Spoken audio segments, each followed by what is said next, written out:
I'm going to show you creative paper photography to get shots like this, this and this, and we're starting right now.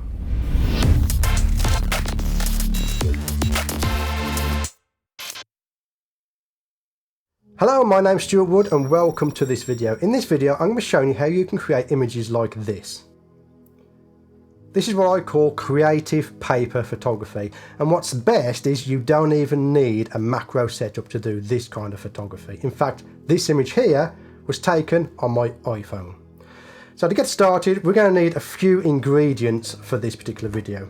Of course, we are going to need a camera, and again, it doesn't have to be a mirrorless or DSLR camera. You don't have to have a macro lens, you can use your phone for this. And what we need is paper, we need a glass pane, something to prop up the glass plane. I'm using shot glasses. Unfortunately, I've broken one of mine, so I'm having to improvise with only 3. We want some paper clips, some scissors, and a tripod. Now I just want to talk briefly about this new tripod. This is a new tripod I've been sent by Stewart, and it is the ST224, and I also have the Borehead ST20.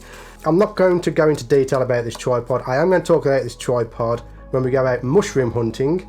That is going to be a future video.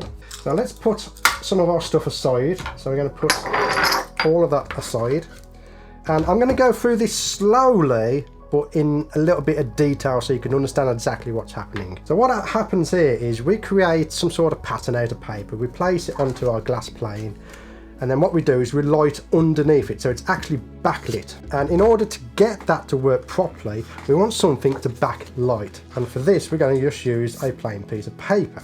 So basically the lights come in, it lights up the paper, that goes up through your setup, that's what gives you the nice colours. So next we're going to place our glass on here. So this glass is from an aquarium, but I would suggest you go out and get yourself a really cheap A4 photo frame, but make sure it's glass, because some of them are plastic and it just doesn't look right, it really doesn't. But we're going to put that there like that. You can use any type of paper you want. I'm using, it's like a heavy grade paper, I think it's 180 gram paper, and it's exactly the same paper I use for my background textures. But what I'm going to do is just simply fold it up. And here's the thing about this technique, there is no technique, and that's what I like about it. It means anybody can do it with any piece of equipment. So again, you don't have to have an expensive camera, you can just use your phone. You could even use a Hawaii. Now again, it don't have to be expensive, but it is fun to do, and it's great to get creative sometimes. We've been doing a lot of bugs this summer, so being back in the studio now that it's raining outside, it's got my creative juices flowing a little bit. So I fold it up, it's like a fan shape, okay? Now, to make things a little bit easier for me to show it, I'm going to cut it down. Now, if you're following along and you're on your table, kitchen table or whatever, you've probably got more space than me. I've got an overhead camera up here, I'm trying to avoid knocking, so I've just put it down a little bit. And all we got to do is just place that onto our scene like that. Now here's the key to this, you can focus at any point on there, so you can focus at the top here, you can focus at the bottom, you can focus in the middle. It's completely up to you. This is the great thing about this technique. It's so creative. There isn't a right or wrong way of doing it. So what I'm going to do now, I'm going to set the tripod up. Right, so my lighting's going to be a little bit off because I'm kind of blocking the main light here, but you can see me a lot better. So I've moved the whole rig over and it's over here now.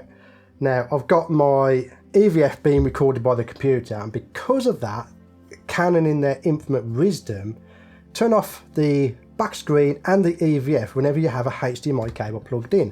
So what I've got now is I have this output into my screen just there, okay? So you'll quite often see me turn around and look over there. That's because I'm looking at what's being outputted, okay? That's just the way Canon does stuff. So to recap, we've got our camera on our tripod that's inverted, so it's looking down. We have a piece of paper with some shot glasses on, a pane of glass, and some bent paper. That's it.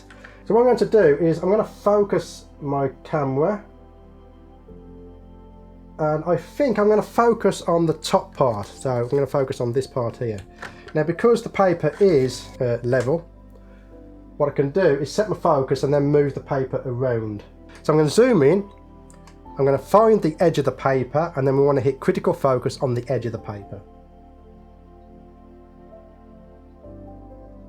There we go. So I'm just going to move the paper around now to somewhere I like, something like that. And again, it's completely up to you what you do with the style of the image.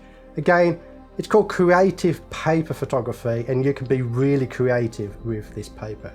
Now, my lighting is about to get really dodgy because for the rest of the setup, I need to use my RGB light. So if I let's grab this one first, and this is what I'm using for my light. This is a Stewart MT1. It's an RGB tube light. So what I'm going to do here, I'm just going to bring it into frame so you can see. I'm going to select blue, and then all I'm going to do is place that blue to the edge of the frame. The reason why I like to use shot glasses as well is because they're see-through, so it doesn't block the light. That might be something that might have to factor into your setup. Do shots with this with a Coke can, but I have to put them in between the Coke cans, whereas using glasses I can have the lights outside of the frame. Right, let me grab this other light. This is where we're going to get really dodgy on the lighting.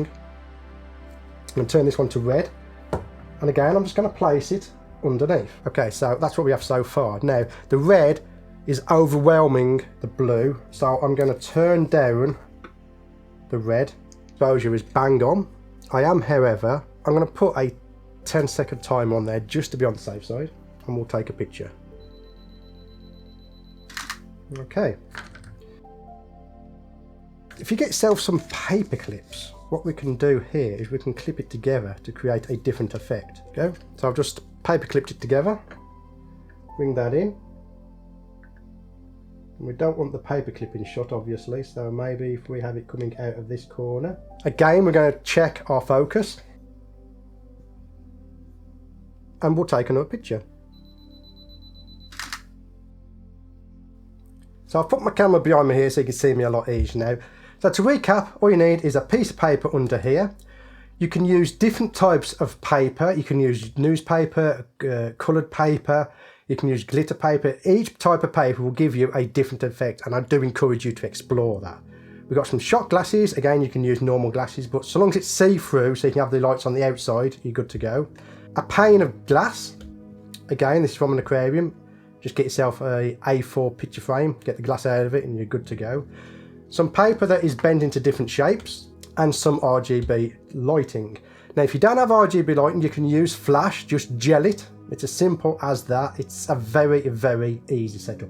And again, you can just use your mobile phone. Here's an image that I took with my mobile phone using this exact setup.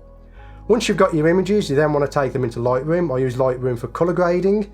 I then take the image from Lightroom into Photoshop to retouch out the little bits of dust that are in the way, because no matter how careful you are, there's always going to be little bits of dust on your setup.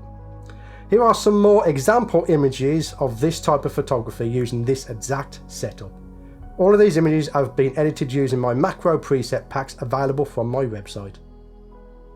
This type of creative paper photography is fantastic because there's no right or wrong way of doing it. There's no correct lighting, there's no correct paper, there's nothing that can go wrong. It's just literally your creativity on creating something abstract. I absolutely love this creative type of photography. Again, you don't have to have a macro lens, you don't have to have an expensive camera. This image was taken with my phone.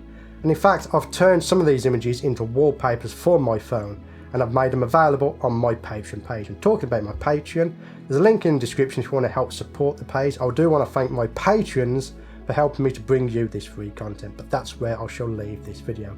So get out there, get some creative paper photography done. Hit me up on social media with your results. I would love to see them. My name's Stewart Wood. I want to thank you for getting to the end of this video, and I'll see you on the next one.